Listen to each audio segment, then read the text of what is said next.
Nagbabalik na naman ang inyong tagapaglingkod ng mga balita at pamang katotohanan lamang. Naging mainit nga na usapin sa mundo ng social media.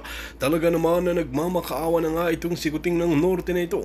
Nang sa ganoon ay hindi nga parusahan itong si Lisa Tanas na ito sa ibang bansa. Dito nga natin mapapatunayan na talagang wala na ngang pag-asa na talagang ibaba nga ang sentensya ni Lisa Tanas sa ibang bansa. Matapos ngang mahuli ito ng mga anomalya at mga pulburon.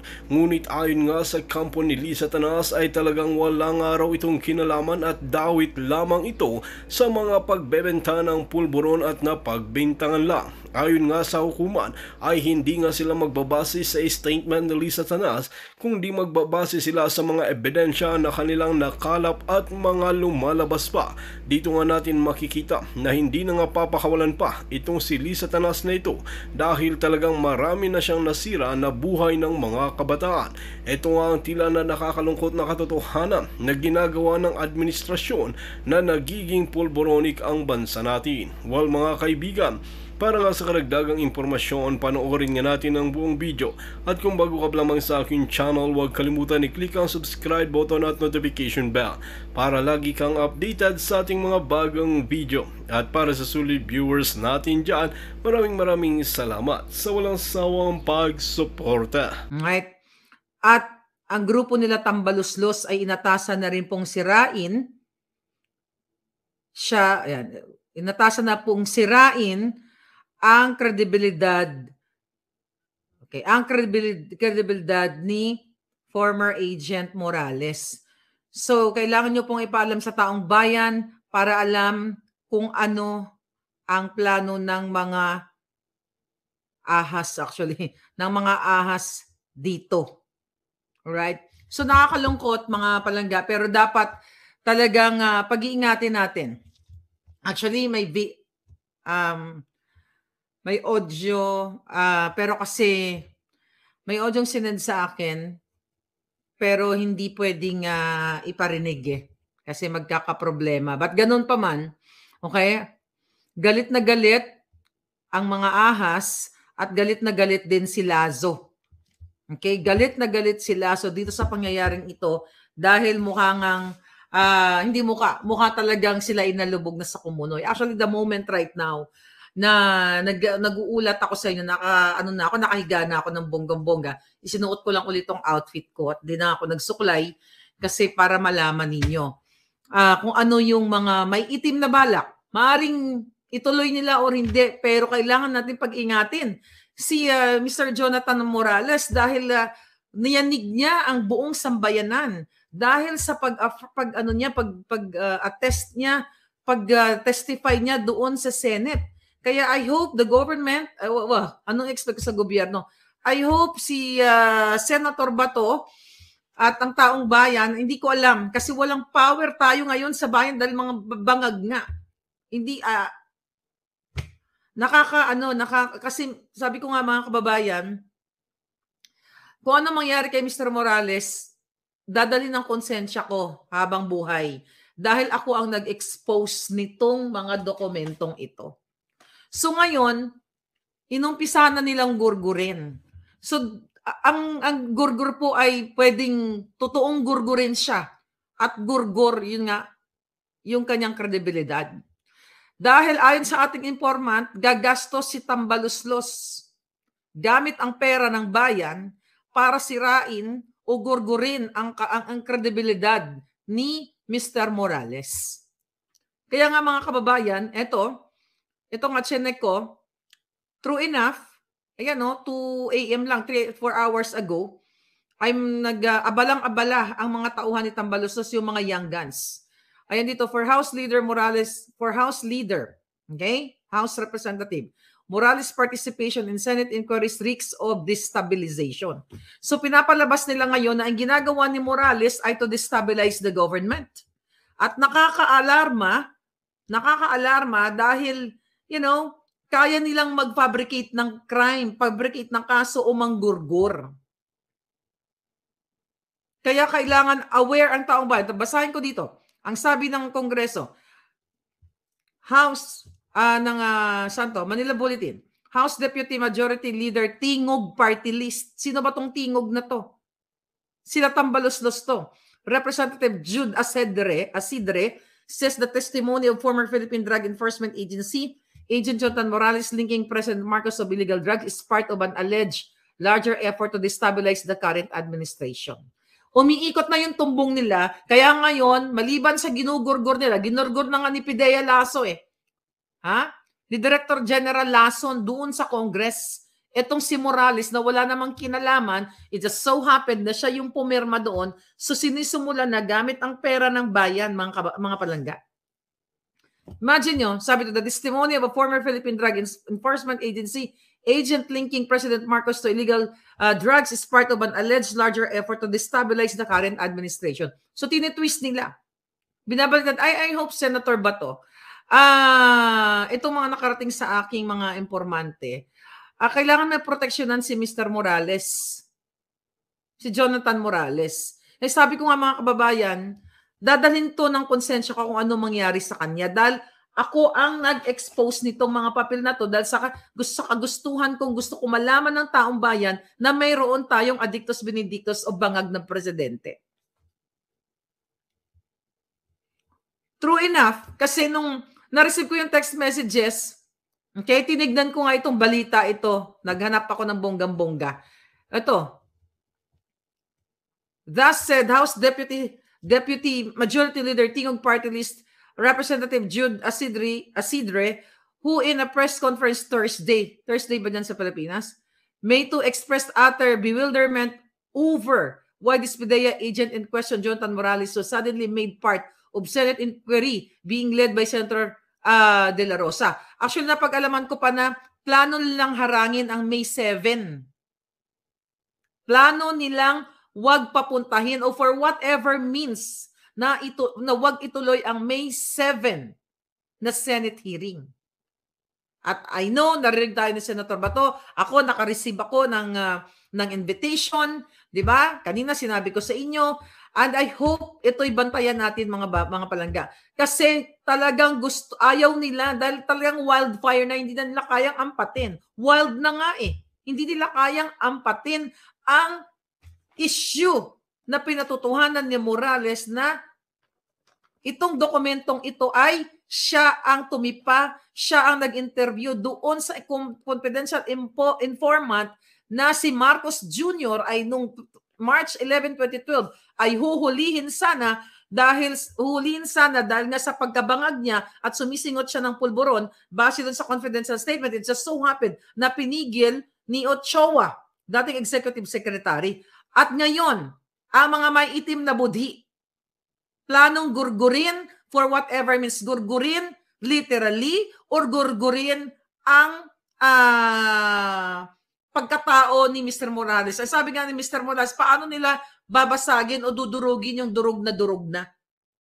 Pero kailangan ninyo malaman para alam ng taong bayan na kung ano man ang mangyari between o bago mag-May 7, nireport ko na sa inyo. Dahil wala namang mainstream media na magsasabi sa inyo kung ano yung totoo sa likod ng kamera. Ngayon, mga palangga, sabi dito, katulad nyo, medyo naguguluhan din ako. Ito yung mga tauhan ni Batambaluslos, mga kongresista ito. Naguguluhan din ako, bakit biglang naipasok si Morales doon sa usapin? Na alam naman natin na ang pinakalayunin ng hearing sana, yun ay mabigyan linaw ukol doon sa mga nakuha nilang illegal drugs sa Batangas. See that? Ayaw nila papuntahin, na-alarma sila, nagwawala na ang mga asa Malacanang kung bakit na-invite ni Senator Bato. Kaya sabi ko, magpasalamat pa rin tayo kay Senator Bato. Na even though nabash siya, di ba? Nabash siya dahil sa emotion niya at sa emotion din natin, it's the same, ganun talaga. Sabi nga, nasa demokrasya tayo. Pag may mali, hindi ba ako nababash? Hindi ba tayo napagbibintangan ng kung ano mga kasinungalan? Pare-pareho lang tayo dito pero mananaig ang katotohanan. Senator Bato, I hope you'll give I don't know, hindi ko alam dahil hindi naman ako maalam sa kung ano ang legal way. Paano ba pinoprotektahan ang isang testigo? Sinisira na ngayon ni Tambalos, so they will spend money. People's money. Pero sabay-sabay sila. Alam nyo, itong mga hearing, itong mga press conference ng tingog ng mga kongresista, mga kababayan, funded ito ng taong bayan. funded dahil si Tambaloslos, siya yung Speaker of the House. So, kahit lamunin nila lahat ng pera ng bayan, gagawin nila, ibabayad dito sa mga kongresista na to, sa pamamagitan ng kanilang mga budget, bigyan sila na bigyan ng budget para manira ng marina na hindi lang kay Sara. At now, this Morales. Because sabi ko nga, wildfire na, nayanig natin ang buong sambayanan, not only Pilipinas, buong mundo, na ni si Marcos Jr. ay dapat ay i-raid dahil sa kanyang pagkasangkot dito sa pulburon na ito. Ngayon, atak-atakin nila, gugurgurin or whatever, dapat bantayan nyo to mga palangga. Dapat bantayan nyo na ligtas si Morales. Although binanggit na rin ni Morales na kung ano man ang mangyari sa kanya, walang ibang gugurgur sa kanya kundi si Marcos. Sinabi po niya yan sa Senate hearing. Pero kasi pag bangag ang tao, bangag, wala silang pakialam. Wala nga silang pakialam sa loto, kahit harap-harapan binababoy kayo. Niloloko kayo, di ba? Maya-maya may nananalo. So wala silang pakialam kung gugurgur sila. So dapat talagang, alam ko nanonood naman yan. Senator Bato. Katulad ninyo, medyo nagugulan din ako, sabi nitong Asidri na to. Nagugulan din ako bakit biglang naipasok si Morales doon sa usapin na alam naman natin na ang pinakalayunin ng hearing, sana yun ay nabigyan linaw. Yun na nga, nabasa ko na ngayon tungkol sa 1.8. Paano mabigyan linaw? Nabigyan ba ng linaw yung 1.8 na tonelada ng pulburon, ng shab-shab? Tapos the next day, binawasan na yung timbang, minus 400 kilograms. At pagdating sa Senate, naging 1.2 na lang. Tapos hindi pinagsalita yung driver. Tapos si Abalos naghingi na executive session. Ano pinagsasabi ng mga jutang dinemis na to? Mga tao ni Tambalos. So, nakita niyo mga kababayan, dapat daw tumutok na sa 1.8. Umalis na kaagad si Abalos Nagpa-executive session. Dahil ayaw nilang marinig ninyo kung anong nangyari doon sa random na paghuli nung 1.8 tons na yun na nagpakitang gilas si Marcos Jr. na ito ay historical You know what I mean? So yun. Ang sinasabi nitong mga jutang dyan sa mga young guns, mga kawatan dyan sa Congress. At ito ngayon, sisirain nila kung whatever means, sirain, gurgurin, lahat ng kasamaan gagawin nila kay Morales, sa akin, sa lahat ng mga taong kakampi ninyo na ito na nga lang ito na ng ating weapon dito sa social media. Dahil hawak na nila ang mga sindikato sa Pilipinas. Senate, AFP, lahat ng mga tiwali. Pero not all. Yung mga ordinaryong mga men and women in uniform. Sabi nitong Asidri na itong Tingog Party List, I think it becomes even more clear now. Ito yung mga pangyayaring ito ay kaparti ng isang mas malaki pang effort to discredit and destabilize the current administration. Hindi kami ang nagde-destabilize ng current administration. Kayong mga kawatan kayo ang nagpaparaos o nanggagahasa sa pera ng bayan using that jutang ginemis sa charter change. Nagbabayad kayo, ginagamit nyo yung ayuda, Tapos sasabihin nyo, ito si Morales, kami ang nagde-destabilize. Magpakita kayo ng ebidensyang kami ang nagde-destabilize sa pamamagitan ng pagdanakaw ng pera ng bayan, pagpapahirap sa Pilipino. Anong destabilization dito? Asidre, Tambaloslos, ano ang destabilization dito? Dahil sukol na kayo ng tao, manggugurgur kayo ngayon? Manggugurgur kayo ng karakter ng tao, whatever, gurgur. Very broad ang ibig sabihin ng gurgur. Yun ang gagawin nyo? Tatakutin nyo na lang lahat ng tao, lahat nagsasalita, even though yung nagsalita doon sa Senate na tinatakot nyo na ang mga maglalabas nitong mga dokumento nito ay may kaparusahan. Bring it on, mga jutang ginemis kayo. Yun lang ang alam ninyo, mangharas, mangulong, manggurgur, mang-fabricate ng crime, mang-extract. Yan ang gawain ni isang mga yawa kayo. Yan ang gusto nyo? Dahil sukol na kayo sa inyong mga kasalanan sa Pilipino, sa mga pagkabangag ni Marcos Jr.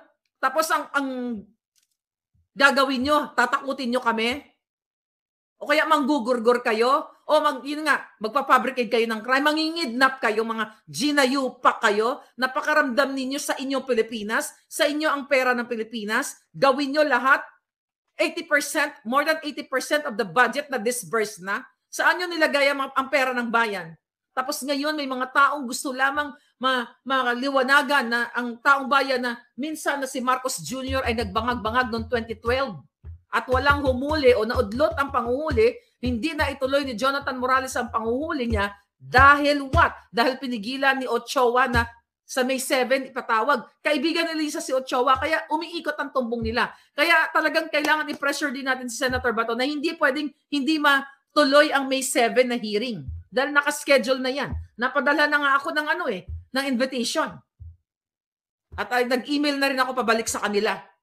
Hindi pwedeng hindi matuloy dahil ito ay boses ng bayan. Ito ay isuscrutinize, titignan ng bayan, accountable ang gobyerno dito. Accountable ang Senado, accountable supposedly si Bangag Jr. Sisindakin tayo, gagamitan tayo ng mga mainstream media para sirain si Morales. Or what, gugurgurin nyo? Ha, mga inayupa kayo dyan? Gugurgurin nyo? Dahil kitang-kita na ng taong bayan kung gaano kabulok itong gobyernong itong nagpapatakbo ay mga adictos benedictos. Yan ba gusto nyo? Visit kayo? Sabi nito, Dila chairs the Senate Committee on Public Order and Dangerous Drugs. Sabi itong hinayupak na to, okay. He is a close ally of former President De La Rosa. He is a close ally of former President Duterte, critic of the Marcos administration. Ayan, pati si Senator Bato sinisira niya. Yun yung sinasabi ko. Okay? Si Senator Bato, ako, criticize ko siya. Kasi independent ako. I don't care kung sa tingin nyo ba, mga kababayan, sa tingin mo, Senator Bato, okay? If I'm not fighting for what is right and what is the truth, o kung ikaw, alam ko na ikaw ay suportado mo si Pangulong Duterte. Kung ako ay sarado ang utak, dahil ayoko, baka kawawa naman si Senator Bato, kakampi natin yan. Dapat hindi natin binabash yan, Ang mga malayang Pilipino ay may karapatan whether ikaw ay supporter ni Duterte, whether supporter ka ng Dilaw o ni Kuting. Kasi meron tayong personal na pang-obserba. Kaya kung tayo ay, ito mo mga kasinungalingan ng mga to, pinagbibintangan na si Bato ngayon. 'Di ba? Kahapon, na isang araw, ang sabi na, ang tinanong ko si Senator Bato, kaya galit na galit sa akin. Tinanong ko siya, nababayaran ka na ba ni Lisa? Dahil yun yung dissatisfaction natin, the way niya na-handle yung Senate hearing, kasi nga mag-isa lang siya, dahil yung mga jutang ginimis na sila, Villar,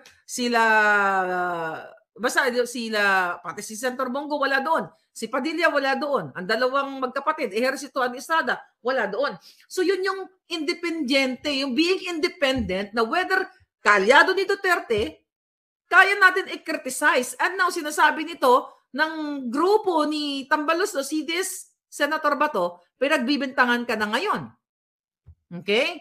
Kaya sabi ko, hindi tayo dito magkaaway. Dahil ang gusto nating malaman dito ay yung katotohanan. Kasi kung ito'y organisado, yung the way na sinasabi nitong mga jutang ginimis na ito ay destabilization, bakit pa ako magko-comment kay Senator Bato na magtanong na binayaran ka ba ni Liza Marcos?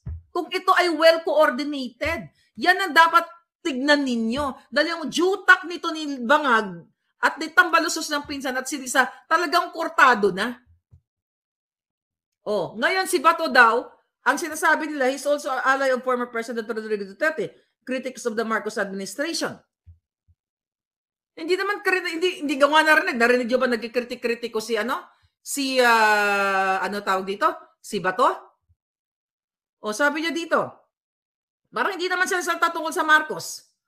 O, during a recent hearing of the De La Rosa panel, Morales provided testimony regarding the purported authenticity of leaked 2012 documents allegedly implicating then Senator Marcos and actress Maricel in illegal drug use. However, PDEA Director General Moro Berhilo Lazo strongly refuted Morales' claims and asserting that documents in question, including a supposed pre-operation report on authority to operate, were non-existent. Yun ang gustong palabasin ni Lisa, ni Tambaluslos na i-deny nila. So kaso kalaboso na sila. So dahil ang dinala nga niyang mga testigo doon ay mga walang alam. So, para sirain ang moral ni Morales, okay, ay magpa-press con sila, magtuka-tuka na naman sila the way na ginawa nila kay Pastor Quiboloy, kay Inday Sara. Ginagastusan itong mga young guns na mga senador, mga kongresistang itong mga traidor, mga taksil sa bayan para sirain ngayon si Morales, para masira ang espiritu. At ngayon, ginagawa nila ng paraan. Gagapangin nila si Senator Bato, and I hope Senator Bato will do his job. Kasi nga, siya lang nga mag-isa eh. Di ba? Na nag-open itong investigation na to at magpasalamat nga tayo sa kanya. Although nabash siya, and that's normal sa political arena. Ako nga hindi politiko at may nagbabash din sa akin. Ito yung babantayan natin bago mag-May 7.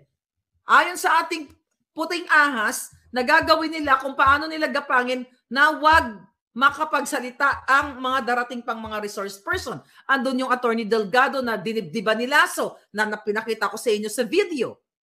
You know what I mean?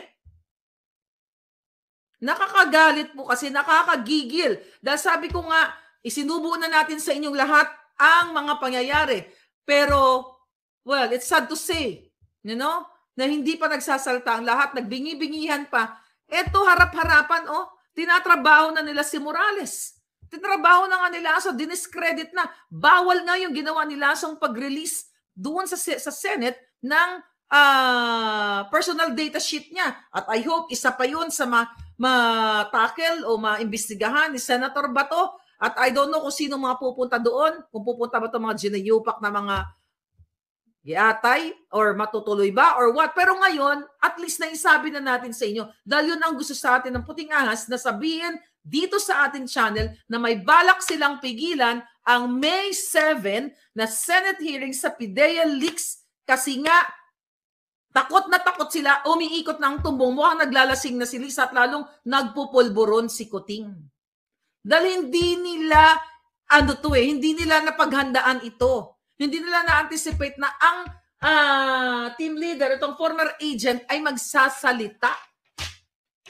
At patutuhanan na yes, indeed, siya ang pumirma, siya ang tumipa, siya ang kumuha ng statement nitong confidential informant. You know what I mean? So yun mga palangga. Ngayon, sabi dito ng mga tao ni Tambaluslos, okay, Lasso categorically stated that Morales' allegations were fabricated and had no basis. Diba? Si Lasso, sinabi niya, fabricated and had no basis. Pero doon sa Senate, gusto nilang parusahan ang mga naglalabas nito. Right? Mia Poche, thank you. So gusto nilang parusahan ang mga naglabas nito, di ba? Nilabas ng mainstream media, I think ABS-CBN, na pinost ko nga dyan na paparusahan, winawarningin nila ang mga taong naglalabas ng confidential paper o confidential document. See? Ang sabi nila, fabricated and had no basis. So how come nag-release sila sa mainstream media na paparusahan nila, pati ako o kung sino pa man ang mga nag-share nito? See that tinatakot kayo na kapag nakakita kayo ng mga dokumento, manginginig ang laman ninyo kasi kakasuhan kayo ng bangag na gobyernong ito. You know what I mean? So yun, sabi dito sabi ng mga jutang genimes na mga ng Tingog Party List, na inutusan ni Tambaluslos, ni Martin Romualdez na magpa-media o lahat ng media pinipick up nila na fabricated and no basis. So how come?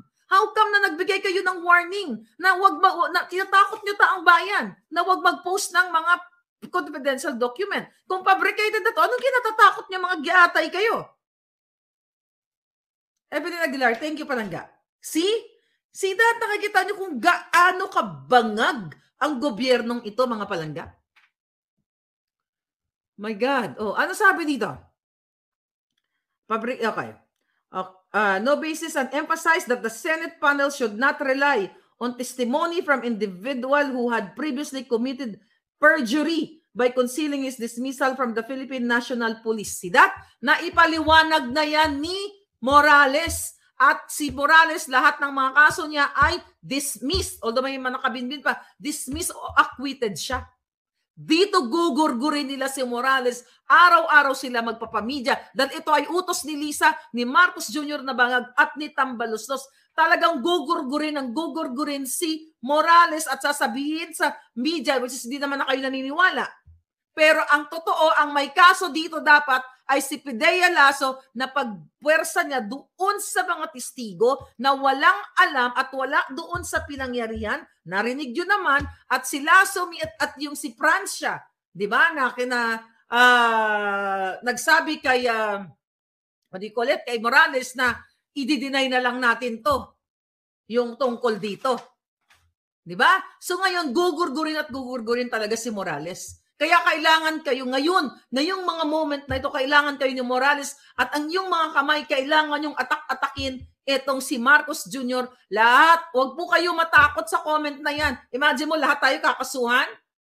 Pag kinasuhan kayo, mag-email kayo dito, hingi tayo sa mga taong pwede ninyong maging abogado.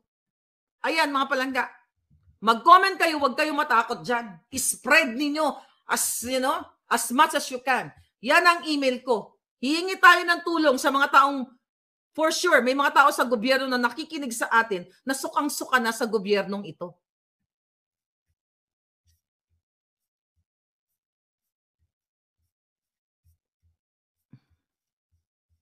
Diba? So yon mga palangga. Tinatakot nila. So tama talaga tong informante natin, nagugurgurin nila for whatever means ang gagawin nila dito kay Morales. Ang sabi pa dito, Asidre agreed with, committed perjury. Ayun na nga. Si Asidre daw nag-agree kay Lasso. Natural mag-agree kayo, mga hinayupa kayo, magkakasabwat kayo. May bala pa ako sa iyo, Lasso. May bala pa ako sa iyo. May bala ako ng bonggang-bongga sa iyo. Mag-intay ka lang sa sobrang dami. Sa sobrang dami na nakakarating sa akin. Kailangan malaman ng taong bayan. Total, gugurgurin nyo naman kami, di ba? Pag nagkaroon kayo ng chance, itodo na natin dito. Ito. Ano sabi niya? Okay, pinapakita siguro based on the testimony talagang mas na-prove natin na itong si Morales ay nagsisinungaling. Julul, kayo ang mga sinungaling. Kayo ba ang nandoon? Nakapirma siya dito. Ikaw, Asidre. Ikaw ba pumirma niyan? Para makapagsalita ka? Ikaw ba pumirma niyan? Nakita niyo, hindi kayo makakalusot. Hanggat may boses ako, hanggat andito yung mga kababayan ko na nakikinig, hindi magpapaniwala ang tao sa inyo. Kahit bayaran niyo pa lahat ng mga mainstream media, hindi kayo mananalo sa katotohanan.